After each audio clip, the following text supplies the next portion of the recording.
Welcome to Miss Retro Reads.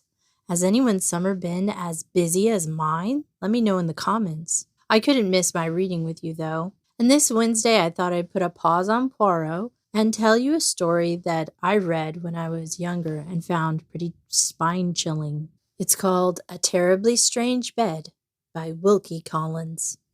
Shortly after my education at college was finished, I happened to be staying at Paris with an English friend. We were both young men then and lived, I am afraid, rather a wild life in the delightful city of our sojourn. One night we were idling about the neighborhood of the Palais Royal, doubtful to what amusement we should next betake ourselves. My friend proposed a visit to the Frascati's, but his suggestion was not to my taste. I knew Frascati's, as the French saying is, by heart, had lost and won plenty of 5-franc pieces there, merely for amusement's sake, until it was amusement no longer, and was thoroughly tired, in fact, of all the ghastly respectability of such a social anomaly as a respectable gambling house. For heaven's sake, said I to my friend, let us go somewhere where we can see a little genuine blackguard, poverty-stricken gambling, with no false gingerbread glitter thrown over it all. Let us get away from fashionable Frascati's to a house where they don't mind letting in a man with a ragged coat, or a man with no coat, or ragged or otherwise. Very well, said my friend. We needn't go out of the Palais Royal to find that sort of company you want. Here's the place just before us. As blackguard a place, by all report, as you could possibly wish to see. In another minute we arrived at the door and entered the house. When we got upstairs and had left our hats and sticks with the doorkeeper, we were admitted into the chief gambling room. We did not find any people assembled there, but few as the men were who looked up at us at our entrance, they were all types, lamentably true types, of their respective classes. We had come to see a blackguards, but these men were something worse. There is a comic side more or less appreciable in all blackguardism. Here there was nothing but tragedy, mute, weird tragedy. The quiet in the room was horrible. The thin, haggard, long-haired young man, whose sunken eyes fiercely watched the turning up of the cards, never spoke. The flabby, fat-faced player, who picked his piece of pasteboard perseveringly to register how often black won and how often red, never spoke. The dirty, wrinkled old man with the vulture eyes and the darned great coat, who had lost his last sou and still looked on desperately as he could play no longer, never spoke. Even the voice of the croupier sounded as if it were strangely dulled and thickened in the atmosphere of the room. I had entered the place to laugh, but the spectacle before me was something to weep over. I soon found it necessary to take refuge in excitement from the depression of spirits which was fast stealing on me. Fortunately, I sought the nearest excitement by going to the table and beginning to play. Still more unfortunately, as the event will show, I won. Won prodigiously, won incredibly, won at such a rate that the regular players at the table crowded round me, and staring at my stakes with hungry, superstitious eyes, whispered to one another that the English stranger was going to break the bank. The game was roulette noire. I had played it in the city in Europe without, however, the care or the wish to study the theory of chances, that philosopher's stone of all gamblers. And the gambler in the strict sense of the word I had never been. I was heart-whole from the corroding passion for play. My gaming was a mere idle amusement. I never resorted to it by necessity, because I never knew what it was to want money. I never practiced it so incessantly as to lose more than I could afford, or to gain more than I could coolly pocket without being thrown off my balance by my good luck. In short, I had hitherto frequent gambling tables just as I frequent ballrooms and opera houses because they amuse me, and because I had nothing better to do with my leisure hours. But on this occasion it was very different. Now, for the first time in my life, I felt what the passion for play really was. My success first bewildered, and then, in the most literal meaning of the word, intoxicated me. Incredible as it may appear, It is nevertheless true that I only lost when I attempted to estimate chances and played according to previous calculations. If I left whatever to luck and staked without any care or consideration, I was sure to win in the face of every recognized probability in favor of the bank. At first, some of the men present ventured their money safely enough on my color, but I speedily increased my stake to sums which they dared not risk. One after another they left off playing and breathlessly looked on at my game. Still, time after time, I staked higher and higher and still won. The excitement in the room rose to fever pitch. The silence was interrupted by a deep, muted chorus of oaths and exclamations in different languages. Every time the gold was shoveled across to my side of the table, even the imperturbable croupier dashed his rake on the floor in a French fury of astonishment at my success. But one man present preserved his self-possession, and that man was my friend. He came to my side and whispered in English, begged me to leave the place, satisfied with what I had already gained. I must do him the justice to say that he repeated his warning and entreaties several times and only left me and went away after I had rejected his advice. I was to all intents and purposes gambling drunk, in terms which rendered it impossible for him to address me again that night. Shortly after he had gone, a hoarse voice behind me cried, "Permit me, my dear sir, permit me to restore to their proper place 2 Napoleons which you have dropped. Wonderful luck, sir. I pledge you my word of honor as an old soldier, in the course of my long experience in this sort of thing, I never saw such luck as yours. Never. Go on, sir. Go on boldly and break the bank." I turned round and saw nodding and smiling at me, with inveterate civility, a tall man, dressed in a frogged and braided surtout. If I had been in my senses, I should have considered him personally as being rather a suspicious specimen of an old soldier. He had goggling, bloodshot eyes, mangy mustache, and a broken nose. His voice betrayed a barrack-room intonation and of the worst order, and he had the dirtiest pair of hands I ever saw, even in France. These little personal peculiarities exercised, however, no repelling influence on me. In the mad excitement, the reckless triumph of that moment, I was ready to fraternize with anyone who encouraged me in my game. I accepted the old soldier's offered pinch of snuff, clapped him on the back, and swore he was the honestest fellow in the world, the most glorious relic of the Grand Army that I had ever met with. "Go on," cried the military friend, snapping his fingers in ecstasy. "Go on and win. Break the bank. My gallant English comrade, break the bank." And I did go on, went on at such a rate, and in another quarter of an hour the croupier called out, "Gentlemen, the bank has discontinued for tonight." All the notes and all the gold in the bank now lay in a heap under my hands. The whole floating capital of the gambling house was waiting to pour into my pockets. "Tie up the money in your pocket-handkerchief, my worthy sir," said the old soldier, as I wildly plunged my hands into my heap of gold. "Tie it up, as we used to tie up a bit of dinner in the Grand Army. Your winnings are too heavy for my breeches pockets, that ever were sewed. There, that's it.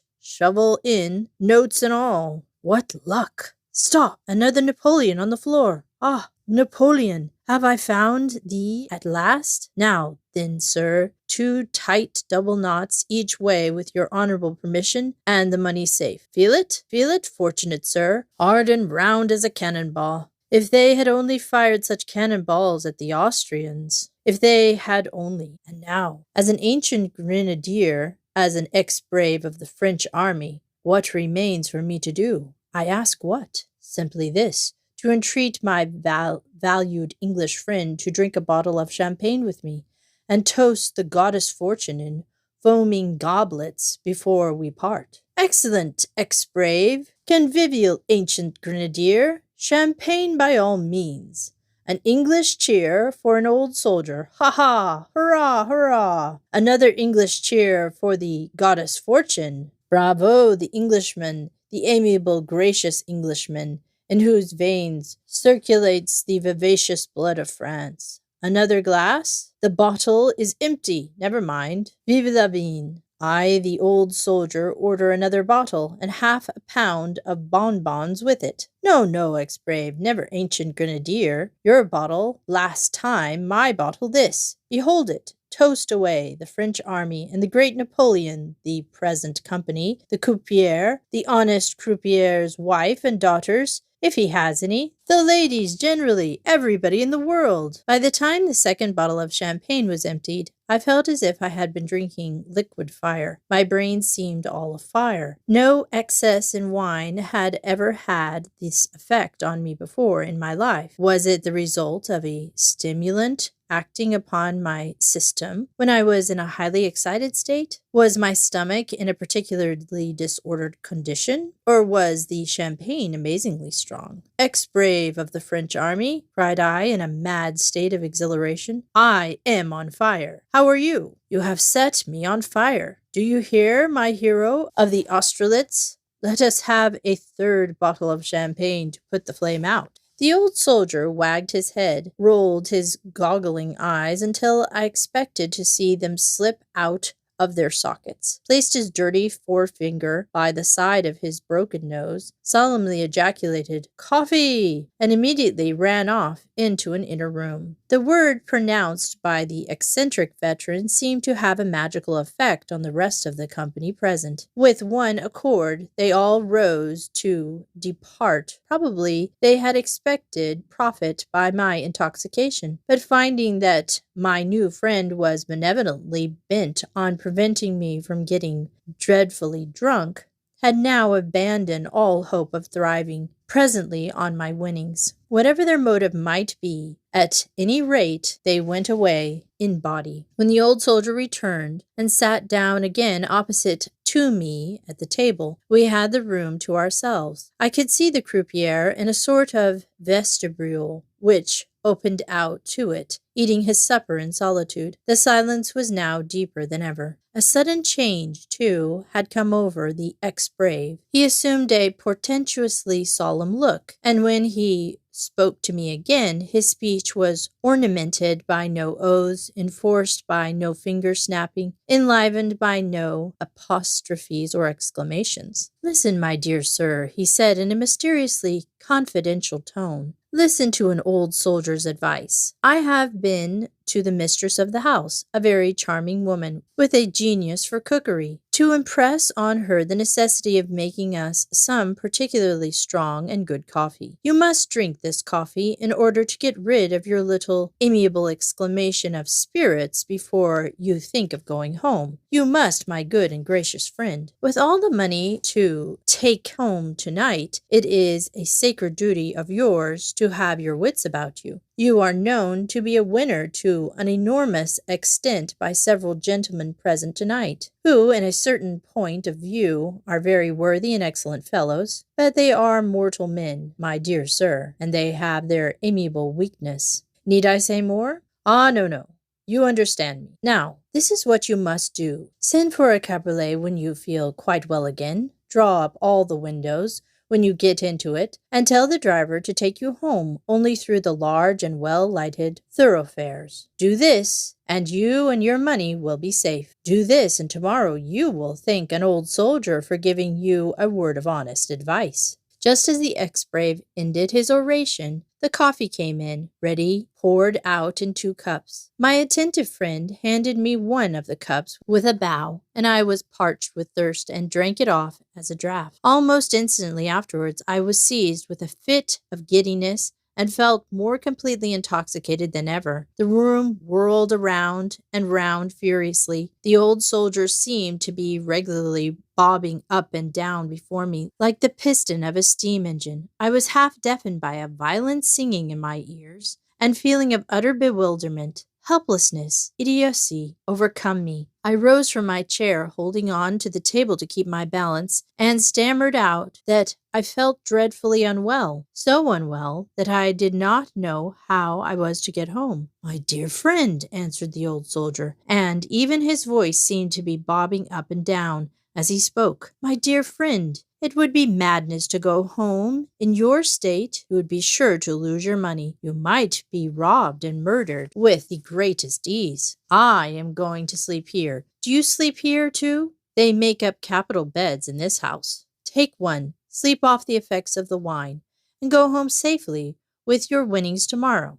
Tomorrow, in broad daylight. I had but two ideas left. One, that I must never let go of the handkerchief full of money, and another, that I must lie down somewhere immediately, and fell off in a comfortable sleep. So I agreed to the proposal about the bed, and took the offered arm of the old soldier, carrying my money with my disengaged hand, preceded by the croupier, who passed along some passage and up a flight of stairs into the head-room which I was to occupy. The ex-brave shook me warmly by the hand, proposed that we should breakfast together, and then, followed by the croupier, left me for the night. I ran to the washstand, drank some of the water in my jug, poured the rest out, and plunged my face into it, then sat down in a chair and tried to compose myself. I soon felt better. The change from my lungs, from the fetid atmosphere of the gambling house to the cool air of the apartment I now occupied,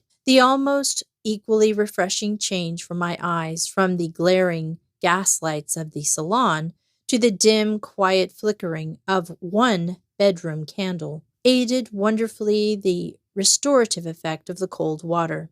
The giddiness left me, and I began to feel a little like a reasonable being again. My first thought was the risk of sleeping all night in a gambling house. My second, of the still greater risk of trying to get out after the house was closed, and of going home alone at night through the streets of Paris with a large sum of money about me. I had slept in worse places than this in my travels, so I determined to lock, bolt, and barricade my door, and take my chance till the next morning. Accordingly, I secured myself against all intrusion, looked under the bed, into the cupboards, tried the fastenings on the windows, and then, satisfied that I had taken every proper precaution, pulled off my upper clothing, put my light, which was a dim one, on the hearth among the feathery litter of wood ashes, and got into the bed, with a handkerchief full of money under my pillow. I soon felt not only that I could not go to sleep,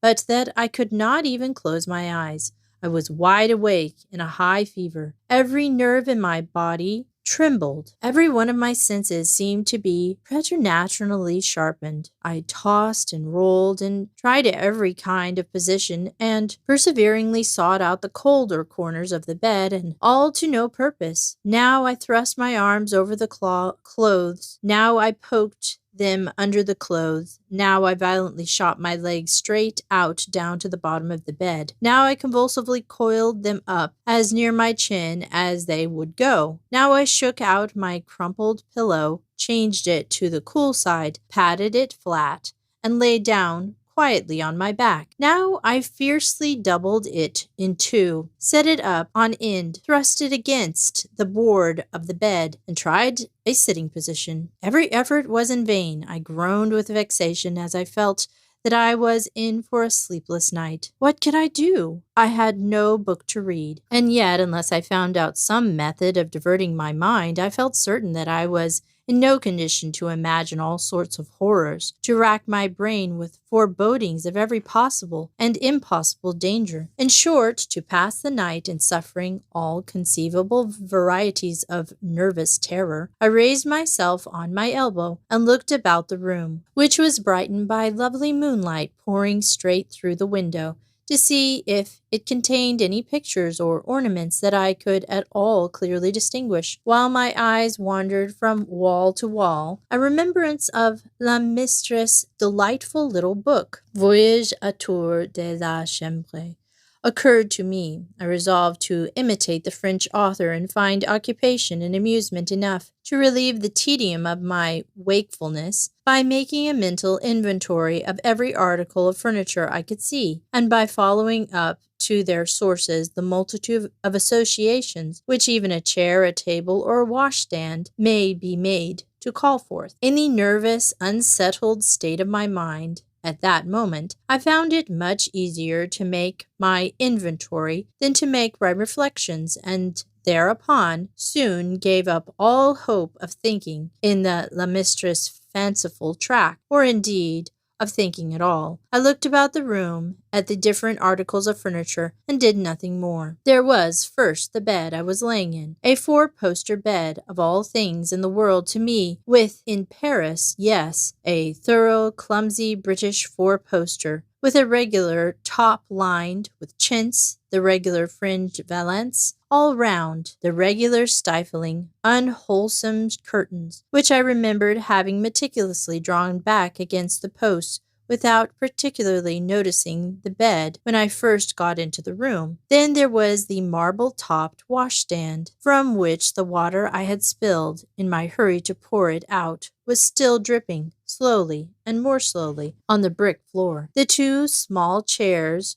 with my coat, waistcoat, and trousers flung on them. Then a large elbow chair covered with dirty white dimity, with my cravat and shirt collar thrown over the back. Then a chest of drawers with two of the brass handles off, and a tawdry broken china inkstand placed on it, by way of ornamentation for the top. Then the dressing table, adorned by a very small looking-glass and a very large pincushion. Then the window, an unusually large window. Then a dark old picture, which the feeble candle dimly showed me. It was the picture of a fellow in a high Spanish hat, crowned with a plume of towering feathers, a swarthy, sinister ruffian, looking upwards, shading his eyes with his hands, and looking intently upward, it might be at some tall gallows on which he was going to be hanged. At any rate, he had the appearance of thoroughly deserving it. This picture put a kind of constraint upon me to look upward too, at the top of the bed. It was a gloomy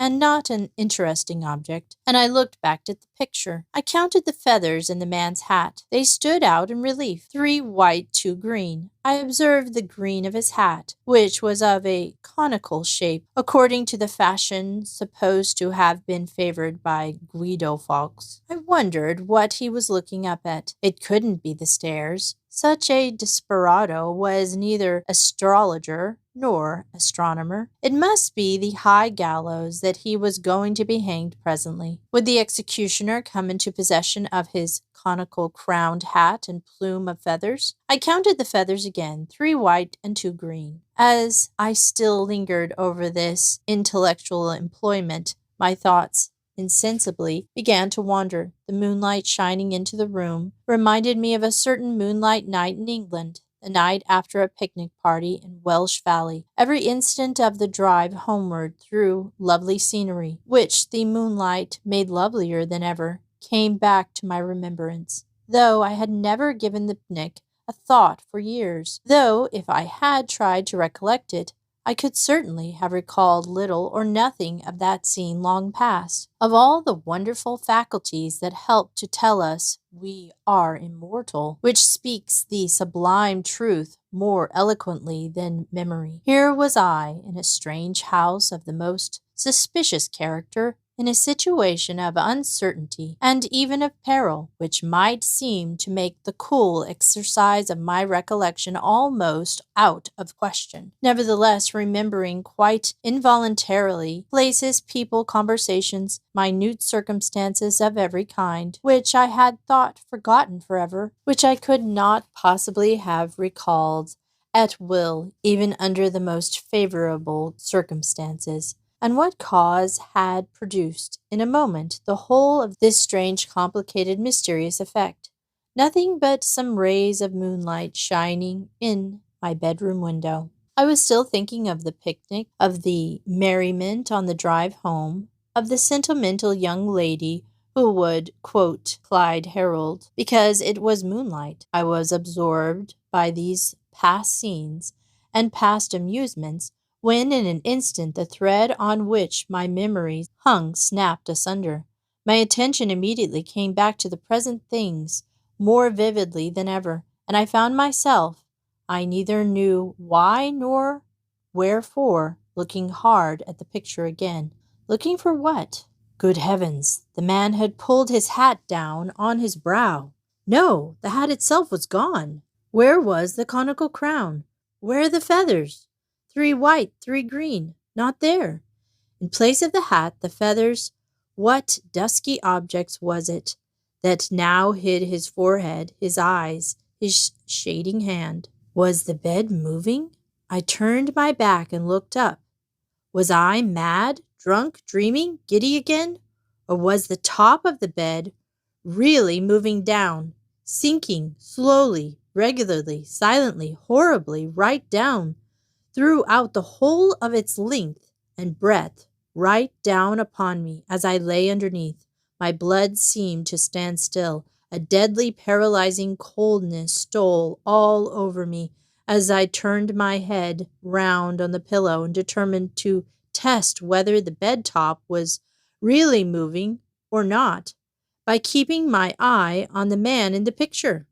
The next look in the direction was enough. The dull black, frowny outline of the valance above me was within an inch of being parallel with his waist. I still looked breathlessly and steadily, slowly, very slowly. I saw the figure and the line of the frame below the figure vanish as the valance moved down before it. I am constitutionally anything but timid. I have been on more than one occasion in peril of my life, and have not lost my self-possession for an instant. But when the conviction first settled on my mind that the bed top was really moving, was steadily and continuously sinking down upon me, I looked up, shuddering, helpless, panic-stricken beneath the hideous machinery for murder, which was advancing closer and closer to suffocate me where I lay. I looked up, motionless, speechless, breathless. The candle, fully spent, went out, but the moonlight still brightened the room. Down and down, without pausing and without sounding, came the bed top, and still my panic terror seemed to bind me faster and faster to the mattress on which I lay. Down and down it sank, till the dusty odor from the lining of the canopy came stealing into my nostrils. At that final moment, the instinct of self-preservation startled me out of my trance, and I moved at last. There was just room for me to roll myself sideways off the bed. As I dropped noiselessly to the floor, the edge of the murderous canopy touched me on the shoulder. Without stopping to draw my breath, without wiping the cold sweat from my face, I rose instantly on my knees to watch the bed top. I was literally spellbound by it. If I had heard footsteps behind me, I could not have turned round. If a means of escape had been miraculously provided for me, I could not have moved to take advantage of it.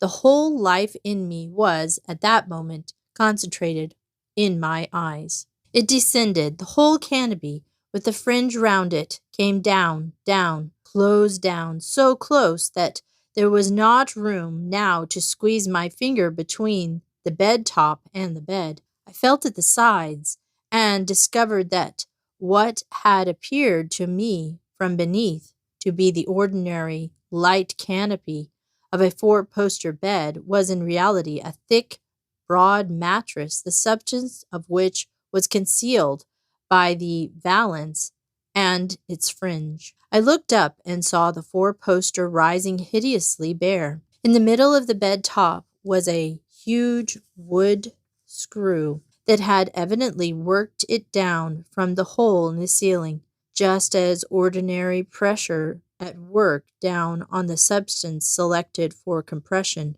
The frightful apparatus moved without making the faintest noise. There had been no creaking as it came down. There was now not the faintest sound from the room above. Amidst a dead and awful silence, I beheld before me, in the 19th century, in the civilized capital of France, such a machine for secret murder by suffocation as might have existed in the worst days of the Inquisition, in the lonely inns amongst the Harz mountains, in the mysterious tribunals of Westphalia. I still, as I looked on it, I could not move. I could hardly breathe, but I began to recover the power of thinking, and in a moment I discovered the murderous conspiracy framed against me in all its horror. My cup of coffee had been drugged, and drugged too strongly. I had been saved from being smothered by having taken an overdose of some narcotic. Now I had chafed and fretted at the fever fit, which had preserved my life by keeping me awake. How reckless I had confided myself to the two wretches who had led me into this room, determined for the sake of my winnings to kill me in my sleep by the surest and most horrible conveyance for secretly accomplishing my destruction. How many men, winners like me, had slept as I had proposed to sleep in that bed, and had never been seen or heard of more. I shuddered at the bare idea of it. But ere long, as thought was again suspended by the sight of a murderous canopy moving once more, after it had remained on the bed, as nearly as I could guess, about 10 minutes, it began to move up again. The villains who worked it from above evidently believed that their purpose had been accomplished. Slowly and silently, as it had descended, this horrible bed top rose towards its former place. When it reached the upper extremities of the 4 posts, it reached the ceiling too. Neither hole nor screw could be seen. The bed became in appearance an ordinary bed again, the canopy an ordinary canopy, even to the most suspicious eye. Now for the first time I was able to move, to rise to my knees, to dress myself in my upper clothing, and I considered of how I should escape. If I betrayed by the smallest noise that the attempt to suffocate me had failed, I was certain to be murdered. Had I made any noise already? I listened intently, looking towards the door. No footsteps in the passage outside, no sound of a tread, light or heavy, in the room above. Absolute silence everywhere. Besides locking and bolting my door, I had moved an old wooden chest against it, which I had found under the bed. To remove this chest, my blood ran cold as I thought of what its content might be. Without making some disturbance was impossible, and moreover, to think of escaping through the house, now barred up for the night, was sheer insanity. Only one chance was left me, the window. I stole to it on tiptoe. My bedroom was on the first floor, above an entresol, and looked into the back street. I raised my hand to open the window, knowing that on that action hung, by the merest hair-breadth, my chance of safety. They keep vigilant watch in a house of murder. If any part of the frame cracked, if the hinge creaked, I was a lost man. It must have occupied me at least 5 minutes, reckoning by time, 5 hours reckoning by suspense, to open the window. I succeeded in doing it silently, in doing it with all the dexterity of a housebreaker, and then looked down into the street. To leap the distance beneath me would be almost certain destruction. Next, I looked round at the sides of the house. Down the left side ran a thick water pipe. It passed close to the outer edge of the window. The moment I saw the pipe, I knew I was saved. My breath came and went freely for the first time since I had seen the canopy of the bed moving down upon me. To some men, the means of escape which I had discovered might have seemed difficult and dangerous enough. To me, the prospect of slipping down the pipe into the street did not suggest even a thought of peril. I had always been accustomed by the practice of gymnastics to keep up my schoolboy powers as a daring and expert climber, and knew that my head, hands, and my feet would serve me faithfully in any hazards of ascent or descent. I had already got one leg over the window-sill when I remembered the handkerchief filled with money under the pillow. I could well have afforded to leave it behind me, but I was revengefully determined that the miscreants of the gambling house should miss their plunder as well as their victim. So I went back to the bed and tied the heavy handkerchief on my back by my cravat. Just as I had made it tight and fixed it in a comfortable place, I thought I heard a sound of breathing outside the door. The chill feeling of horror ran through me again as I listened. No, dead silence. Still in the passage, I had only heard the night air blowing softly into the room. The next moment I was on the windowsill, and the next I had a firm grip on the water pipe with my hands and knees. I slid down into the street easily and quietly as I thought I should. I immediately set off at the top of my speed to a branch of the prefecture of police, which I knew was situated in the immediate neighborhood.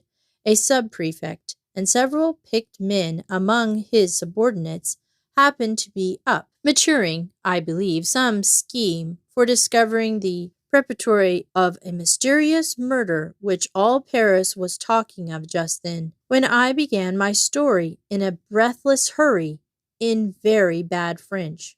I could see that the sub-prefect suspected me of being a drunkard Englishman who had robbed somebody, but he soon altered his opinion as I went on, and before I had anything like concluded, he shoved all the papers before him into a drawer, put on his hat, supplied me with another, for I was bareheaded, ordered a file of soldiers, desired his expert followers to get ready all sorts of tools for breaking open doors and ripping up brick flooring, and took my arm, in the most friendly and familiar manner possible, to lead me with him out of the house. I will venture to say that when the sub-prefect was a little boy and was taken for the first time to the play, he was not half as much pleased as he was now at the job in the prospect for him at the gambling house. Away we went through the streets, the sub-prefects cross-examining and congratulating me in the same breath as we marched at the head of the formidable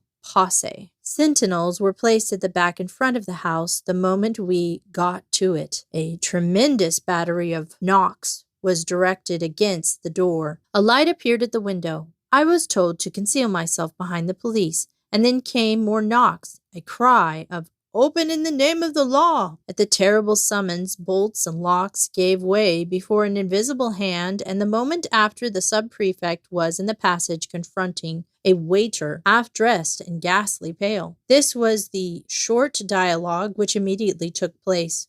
"We want to see the Englishman who is sleeping in this house. He went away hours ago."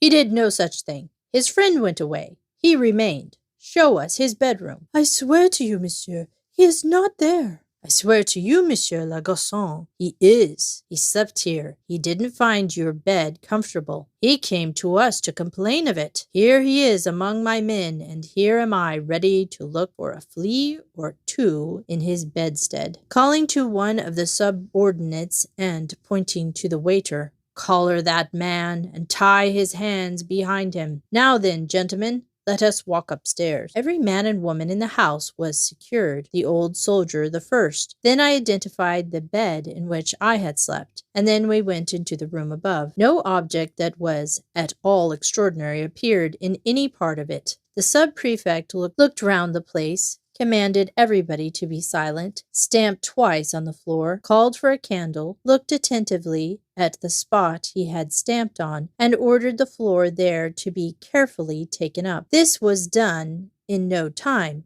Lights were produced, and we saw a deep rafted cavity between the floor of this room and the ceiling of the room beneath. Through this cavity there ran perpendicular a sort of case of iron thickly greased, and inside the case appeared the screw, which communicated with the bed top below. Extra lengths of screw, freshly oiled, levers covered with felt, all the complete upper works of a heavy press, constructed with infernal ingenuity, so as to join the fixtures below, and when taken to pieces again to go into the smallest possible compass, were next discovered and pulled out on the floor. After some little difficulty, the sub-prefect succeeded in putting the machinery together, and leaving his men to work it, descended with me to the bedroom.